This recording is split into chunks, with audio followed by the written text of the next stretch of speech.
You're listening to the Banana Data Podcast, a podcast hosted by Dataiku. I'm Triveni. And I'm Will. And we'll be taking you behind the curtain of the AI hype, exploring what it is and what it isn't capable of. This episode, we're kicking off Season 2 by taking a closer look at the basics. What really is a data science pipeline?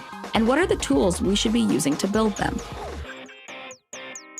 Today's episode is all about tooling and best practices in data science pipelines. So before we get into all that nitty gritty, I think we should talk about what even is a data science pipeline. It's this concept of a linear workflow in your data science practice. So what do I mean by that? I think lots of times individuals who think about data science or AI or analytics are viewing it as a single author or developer or data scientist working on a single data set, doing a single analysis a single time. So all very one-offs. And so often that's not the case, right? In organizations, data changes, but we want to some extent to glean the benefits from these analysis again and again over time. So what do we do? How do we operationalize that? We do it with this concept of a data pipeline where data comes in. That data might change, but the transformations, the analyses, the machine learning model training sessions, these sorts of processes that are a part of the pipeline, they remain the same. And so again, you could think about water flowing through a pipe. We have data flowing through this pipeline. So we'll talk about some of the tools people use for that today. But I was wondering, first of all, am I even right on my definition of a data science pipeline? There are multiple pipelines in a data science practice, right? So you're talking about, we've got this data that is loaded into a warehouse somehow, and then somehow an analysis gets created and deployed into a production system, and that's our pipeline, right? But there's also a data pipeline that comes before that, right? Where you have data engineers and sort of ETL experts, ETL being extract, transform, load, who are taking data from the very raw collection part and making sure it gets into a place where data scientists and analysts can pick it up and actually work with it. Yeah, that's a good point. That's also a flow of data, but maybe not data science, perhaps. Right. And so I would argue that flow is more linear, like a pipeline, like a water pipeline or whatever. But what we're doing in data science with data science pipelines is more circular, right? Because no one pulls out a piece of data or like a data set and magically in one shot creates perfect analytics, right? It takes time. I would agree. Right. There's iteration, you take it back, you find new questions, all of that. And so the pipeline is both, circular or you're reiterating upon itself, but every so often you strike a part of the pipeline where you say, okay, actually, this is good. We should probably put this out into production. And maybe that's the part that's sort of linear. I would disagree with the circular analogy. And I think sticking with the idea of linear pipes, maybe like linear pipes in parallel would be an analogy I would use. This concept is I agree with you that you do need to iterate. Data science it's never done and it's definitely never perfect the first time through. But this idea of picking up data at rest, building an analysis, essentially building one pipe that you feel good about, and then shipping that pipe to a factory where it's put into use. That's the concept of taking a pipe that you think is good enough and putting it into production. So putting it into your organization's development applications. That would be like productionalizing a single pipeline. And then in parallel, you have someone else who's building on, over here on the side, an even better pipe. This pipe is stronger, it's more performant. And then once they think that pipe is good enough, they swap it back in. So is parallel okay, or do you want to stick with circular? I mean, it's parallel and circular, right? Because I think the analogy falls apart at the idea of like, I shipped out the pipeline to the factory and now the pipe's working. But in sort of the hardware science of it, right? When the pipe breaks, you're like, oh my God, we got to fix this. But you don't know that it breaks until it springs a leak. And in data science, you don't know that your pipeline's broken unless you're actually monitoring it. And so I actually think that part of the pipeline is monitoring it to say, hey, is this still doing what we expect it to do? Is the model still working correctly? Are we getting model drift? Is it breaking on certain use cases that we forgot about? So like that testing and monitoring has to be a part of it, has to be a part of the pipeline. And that's why I don't like the idea of, oh, it's done. And now it's like off into production and we don't have to worry about it. You only know how much better to make your next pipe or your next pipeline because you have been paying attention to what the one in production is doing. Yeah, that's fair. I think, and that's a very good point that I think I try to talk on this podcast as much as possible about concepts that I think are underrated in the data science space. And I definitely think that's one of them. I mean, people talk about testing of code. I'm not a software engineer, but I have some friends who are, right? And if you're thinking about getting a job or doing real software engineering work in the wild, it's very much a given that you write a function, or you write a class, or you write a snippet of code, and you simultaneously, if you're doing test-driven development, you write tests right then and there to understand, okay, if this function does what I think it does, then it will pass this test and it will perform in this way. So software developers are always very cognizant and aware of testing, but data scientists, I think because they're so often doing single analyses kind of in silos, aren't thinking about, wait, this needs to be robust to different inputs. This needs to be robust over time. And therefore, how I make it robust, I write tests. And I write tests on both my code and my data, and even like you reference my objects, like my machine learning model. So that's a very good point, Rinu. Yeah, no, and I think the testing is necessarily different, right? Like my husband is a software engineer, so he'll be like, oh, did you write a unit test for whatever? And it's like, I can't write a unit test for a machine learning model. What does that even mean? Mm-hmm. Right. But what I can do, throw sort of like unseen data. I can throw crazy data at it. I can see how that breaks the pipeline. I can monitor again for model drift or whatever it might be. So, and again, issues aren't just going to be from changes in the data. It's also going to be as you get more data in and you start analyzing it, you're going to uncover new things. Right. And then does that change your pipeline, or do you spin off a new pipeline? Do you have different questions to answer? And that's sort of what I mean by like this chicken or the egg question, right? Like, do you first build out a pipeline, but you can't really build out a pipeline until you know what you're looking for. But once you start looking, you realize I actually need something else, right? And then that's where you get this like entirely like different kind of development cycle. And especially then having to like engage the data pipeline people, maybe changing the conversation from just, oh, who has the best ROC AUC to, okay, is this pipeline not only good right now, but like, can it hold up against the test of time or like new data or whatever it might be? And being able to update as you go along, I think is important. Yeah. So related to that, I know we wanted to dig in today a little bit to some of the tools that practitioners in the wild are using kind of to do some of these things. So maybe with that, we can dig into an article I think you wanted to talk about. Yeah. So I wanted to talk about this article. It's called "We Are Living in the Era of Python," which is kind of dramatic sounding, but that's okay. One of the biggest, baddest, best tools around, right? The article argues that Python is the best language for AI and data science, right? And so when we think about having an effective pipeline, we also want to think about, okay, what are the best tools to have the right pipeline? And so this author is arguing that it's Python. So when you look back at the history of Python, right, it's really taken off over the past few years. Python used to be a not very common language, but recently, the data is showing that it's the third most used language, right, after JavaScript and Java, both which are very much like back-end kinds of languages, especially for AI, machine learning. Now you have all these different libraries, packages, the like, and people are using Python code in production, right? Like I have clients who are using it in production, but is it the best tool? Is it like the only data science tool that you ever need? I disagree. Just to be clear too, we're talking about data science pipelines. Going back to what I said previously, we're talking about picking up data that's living at rest. So you have a SQL database, or you're using Cloud Object Store. So basically just a fancy database in the cloud. And then the way this is working, right, as you're seeing it, is that oftentimes I'm a developer, a data science developer, who's using the Python programming language to write some scripts to access data, manipulate data, build models. That's kind of the gist. I'm in the right space. Yeah, definitely. Yeah. What's wrong with that? It seems to me like for the data science pipeline, you're having one single language to access data, manipulate data, model data, and you're saying kind of deploy data science work. That seems good.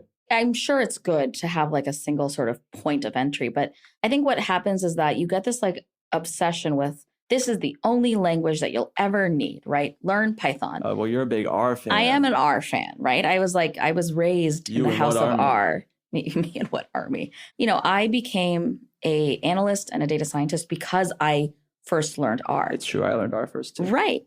It's a more accessible language to start off with.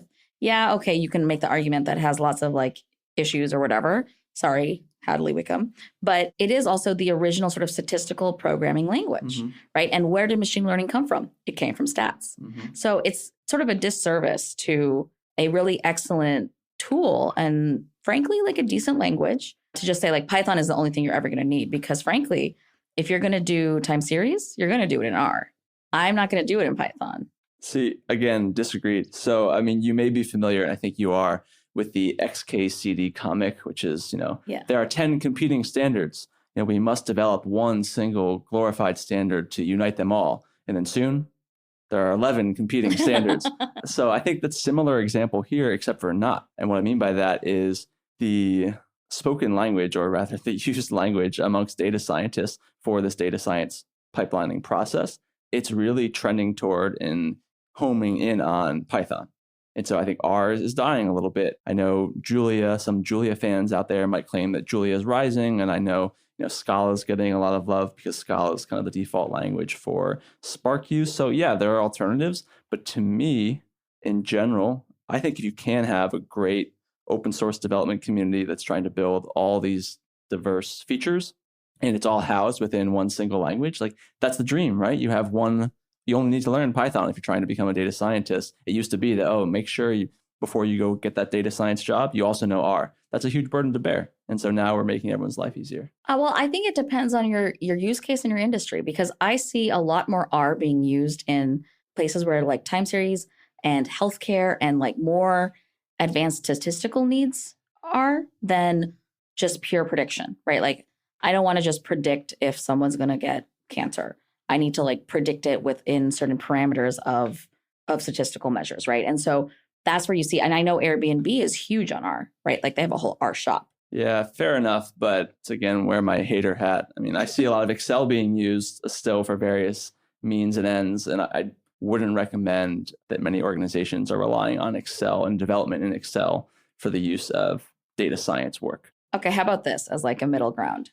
Python is good at doing machine learning and maybe data science that's focused on predictions and classifications. But R is best used in cases where you need to be able to understand the statistical underpinnings, because R is basically a statistical programming language. The Python stats package is not the best. But it's rapidly being developed. Being developed. I think we'll have to agree to disagree on this one, Triveni. Okay. Now it's time for In English, Please, where we explain complex data science topics in plain English. So Triveni, can you explain Kafka in English, please? And it's not the author, right? Kafka is actually an open source technology that was made at LinkedIn originally. Cool fact. And it is a real-time distributed fault-tolerant messaging service, right? So that's a lot of words. Essentially, Kafka is taking real-time data and writing, tracking, and storing it all at once, right? So when we think about how we store and manage data, a lot of it's happening all at the same time. So I get a big CSV file from so-and-so, and it gets uploaded, and then we're off to the races. With Kafka, you're able to use things that are happening as they're actually being produced. So think about like the finance world. People are buying and selling stocks, and it's happening in fractions of seconds. And so you need to be able to record those transactions equally as fast. That's where Kafka comes in. Another thing that's great about Kafka is that it scales horizontally. What that means is that you have lots of computers running the service, so that even if one server goes down or something happens, you don't lose everything else. It's very fault tolerant in that way. And so it's an easy way to manage the flow of data in a world where data movement is really fast and sometimes getting even faster. So it's sort of the new version of ETL that's based on streaming. Thanks for explaining that in English. The reason I wanted you to explain Kafka to me, Triveni, is I actually read a brief article on dev.to, so a developer forum recently, about whether Apache Kafka is overrated. And so the discussion really centered a lot around the scalability of Kafka, which you just touched upon, kind of its horizontal scalability or its distributed nature. And so I want to talk about that, but maybe even stepping up a little bit more out of the weeds and less about the nitty gritty of how Kafka really works, but just why it works or why we need it. I wanted to talk with you because I too maybe think that Kafka is somewhat overrated. And so not as a tool, I think it's good for what it does, but more broadly, as you noted, I think this streaming use case and this idea that everything's moving to streaming and that streaming will cure all, I think is somewhat overrated. Yeah, sure. I mean, there's that difference, right, between streaming versus batch. Yeah. So do you want to explain streaming versus batch? Go for it. Sure. So yeah, I mean, when we think about batch ETL or batch data production, you're really thinking about doing everything all at once. And I guess a really nice example is if, let's say, you're making cookies, right? So you would stir all your dough together, you'd add in your chocolate chips, and then you'd bake all the cookies at once. But with streaming, what you're doing is instead of stirring all the dough for the entire batch together, you're literally using, 1/12 of an egg and 1/12 of the amount of flour and putting it together to make one cookie and then repeating that process 12 times. And maybe you have like 12 cooks all making exactly one cookie. So that's streaming, right? Where you're doing it all individually. But batch is where it's all happening. Maybe at the end of the day, you make it a giant batch of cookies. Yeah, so that's a great example. I think, just to clarify why I think maybe Kafka is overrated or streaming use cases are overrated, here, if you wanted to consume one cookie at a time, like there are benefits to having a stream of cookies as opposed to all the cookies done at once. Maybe you get full after 6 and you don't want any more. So just like sometimes I like streaming cookies, sometimes I like streaming data. But I think for me, I'm really focused. In this podcast, we talk a lot about data science. And at the core of data science, one of the tenets is AI and machine learning. And so when we're thinking about AI and machine learning, I do think streaming use cases or streaming cookies are overrated. So we haven't actually talked that much about reinforcement learning techniques. And so reinforcement learning, which maybe we'll save for another In English Please soon, I would say kind of a novel technique in machine learning where we're updating a machine learning model in real time. But crucially, reinforcement learning techniques, and again, I think this is an underrated point, they require some reward function to train a model in real time. So by reward function, it's simply when a model makes a prediction, very much in real time, we know whether it was right or whether it was wrong. And if you think about the way we procure data for machine learning model training, so often those labels, like that source of ground truth, comes in much later. So if you think about loan defaults, I could tell you right now all of the characteristics of your loan application. I know you're Triveni. I know this is where you're trying to get a loan. This is your credit history. That I know. But whether or not you default on the loan, I don't have that data at the same time I have the inputs to the model. So therefore, I can't train a reinforcement learning model. And in general, I think I need to resort to batch training and batch scoring. So the concept is get Triveni's information, wait 6 months, wait a year, see if Triveni defaulted on her loan, repeat this process for 100, 1,000, a million people. And then once I have all the input for a million people, I have all the ground truth output for a million people, I can do a batch process. I can bake all the cookies and I can score or train all the records. I think everyone's talking about streaming like it's going to save the world, but I think it's missing a key point that data science and AI to this point is very much batch oriented still. Well, yeah. And I think the critical difference here is that streaming with things like Kafka or other tools is, again, like you're saying, about real-time updates to a process, which is different from real-time scoring of a model. Yes, right? Yeah, exactly. And good so, clarification. Okay, I go to a website and I throw something into my Amazon cart, and then Amazon pops up like, hey, you might like these things too. Mm-hmm. Now that's something that's happening real time, but Amazon, I think, is not training new data on me at the same time as giving me that recommendation. That's an example of real-time scoring. Right. It's a real-time scoring. And that's what I think a lot of people want, but then they get confused with, well, I need to stream data in. And so then I have to have the system. But all you really need is a model that you've made in batch before or trained in batch, and then a sort of API endpoint or something to be able to real-time score new entries as they come in. Then maybe you're collecting back the ground truth and then re-updating your model, right? So then Amazon sees that I added in these 3 items, and so that gets added in to batch data to then rerun over that repeatable pipeline like we talked about. Yeah. And so I think streaming is overrated because in some ways it's misunderstood, like its actual purpose is misunderstood. Yeah, I think that's a great clarification to make, just this distinction between batch versus streaming, and then when it comes to scoring, real-time scoring versus real-time training. Definitely don't think we're at the point where we're ready to think real rigorously about real-time training. And honestly, I don't even know, maybe someone much smarter than I can come up with all the benefits that are to be had with real-time training, but to me, they're not immediately evident right away. But one point, and this was not in the article that I'm linking or referencing today, but I've also seen this noted when people are talking about the importance of streaming, it's for decision making. So the idea here being that if you make a purchase on Amazon and I'm an analyst at Amazon, why should I wait until tomorrow to know that Triveni Gandhi just purchased this item? Mm-hmm. Because I'm an analyst who wants that business analytics, wants that business data to then make a decision for Amazon. So I'm a Right. human who's Yeah. using data to power my decisions. That's fine. I get that you want to have real-time updated data to power your human-based decisions.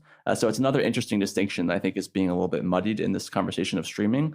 That's fine. But if you're trying to use automated decision-making through machine learning models and deployed APIs, then in this case, again, the streaming is less relevant because that model is going to be trained, again, in a batch basis, not so often. Right. Yeah, unless you're doing reinforcement learning where you're going to add in like a single record and retrain the model or update the parameters, whatever it is. I could see this, last season we talked about something called federated learning, and I could see that having some value here, right? Where you're saying, okay, go out and like train the model on the servers of the other places where the data is stored, and then send back to me the updated parameters real time. Mm-hmm.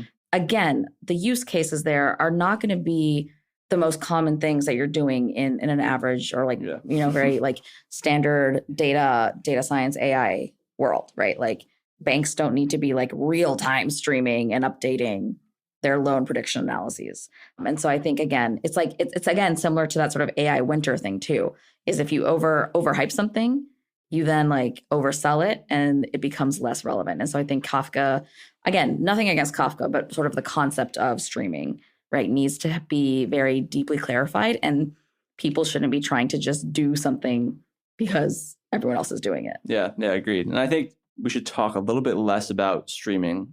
Again, not that it's not appropriate in its time and place, and just more about, I just hear so few people talk about the importance of labeled training data. And so people are talking about AI all the time. And I think oftentimes when people are talking about machine learning and artificial intelligence, they are assuming supervised learning. They're thinking about instances where we have labels on our training data. People assume that we're doing supervised learning, but so often I don't think people understand where and how that labeled training data is being acquired. Like, what is the business process that we have in place that at the end of the day is saying, yes, this was a default, that was not a default, this person was high risk, this person was low risk.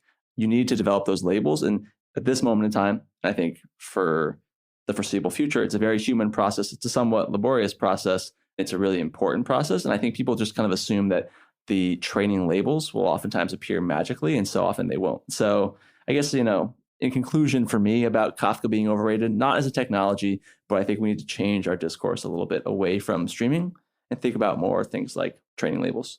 Last season, at the end of each episode, I gave you a fact about bananas. Now, in the spirit of a new season, I'm going to be changing it up a little bit and be giving you facts that are bananas.